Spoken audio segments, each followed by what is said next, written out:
that's equal to 0. Okay, good news, we don't have to move anything. It's all set up perfectly for us, so we can go right into what is A, what is B, what is C. Okay, well, A is 2, B is -6, and C is 5. All right, so we have B squared. We're going to go right into our discriminant. B squared, -6 squared, minus 4 times A times C. Well, -6 squared is positive 36, because 2 negatives give us a positive, minus 4 times 2, which is 8, times 5, which is 40. So we have 36 minus 40, which is going to be -4. This is good. Think back to that earlier video. If we get a negative number here, we don't have to keep going. Okay, this is nice when we see this. We don't have to plug it in. We're done.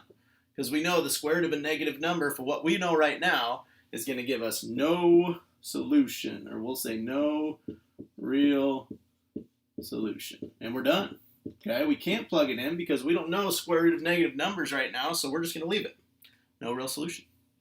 That's why we find the discriminant first, is sometimes it saves us a lot of work. If we didn't find that first, we'd plug it all in, then we'd be like, oh, well, we can't square root that negative right now, so then we get no solution anyway. Okay, so that's another reason why we kind of have you find that first. All right, last example here. Let's say we have 4x squared minus 4x is equal to -1. Okay, go ahead and write that down.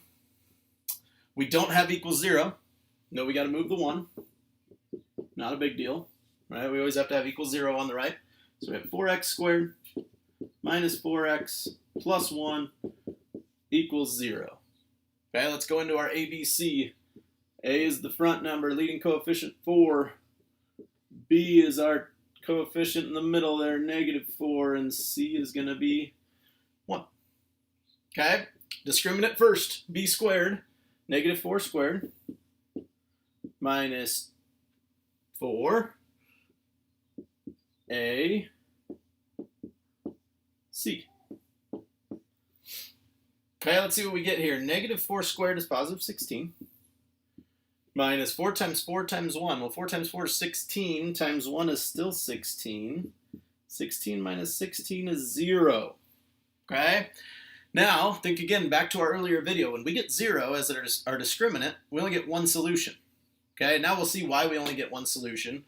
When we plug in 0 under that square root, square root of 0 is 0. Right? Not plus and minus 0. It doesn't matter. If it's just 0, if you add 0 or subtract 0, you still get the same thing. So if we go ahead and plug them in, opposite of B, opposite of -4 is +4, plus and minus the square root of discriminant, which is 0, all over 2 times A. So 2 times 4, 2 times A is going to be 8. Okay? Now, we don't need to split it, right? Because square root of 0 is 0, and 4 plus 0 is 4. 4 minus 0 is still 4. So we don't need to do two different equations. Let's just do it once. Okay, because really that just it goes away, right? We just have 4 over 8.